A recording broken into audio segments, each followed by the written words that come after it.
ஒரு கம்ப்யூட்டர் நிறுவனத்தில் தரை துடைக்கும் வேலைக்கு சின்ராசு விண்ணப்பித்திருந்தான். தரை துடைத்து காட்டச் சொன்னார்கள். நன்றாக துடைத்தான்.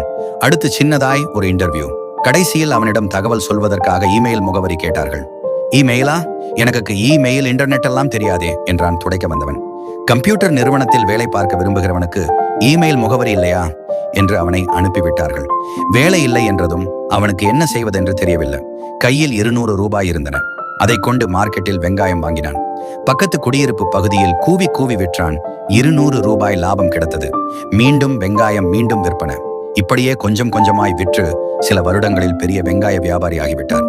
இந்த சூழ்நிலையில் ஒரு வங்கி கணக்கு திறப்ப சம்பந்தமாக ஒரு வங்கி ஊழியர் அவரிடம் பேச வந்திருந்தார். அவனுடைய இமெயில் முகவரி கேட்டார். வியாபாரி இமெயில் முகவரி இல்லை என்று பதிலளிக்க, இமெயில் இல்லாமலே இந்த காலத்தில் இவ்வளவு முன்னேறி விட்டீர்களா? உங்களுக்கு மட்டும் இமெயில் இன்டர்நெட் எல்லாம் தெரிந்திருந்தால் என்று ஆச்சரியமாய் கேட்டார் வங்கி ஊழியர். அதெல்லாம் தெரிந்திருந்தால் ஒரு கம்ப்யூட்டர் நிறுவனத்தில் தரை துடைத்துக் கொண்டிருப்பேன் என்றார் சின்ராசு. இதை கேட்ட வங்கி ஊழியர் ஆச்சரியத்தில் வாயடைத்து போனார். நிராகரிப்பு என்பது முடிவல்ல, அது ஒரு புதிய தொடக்கம்.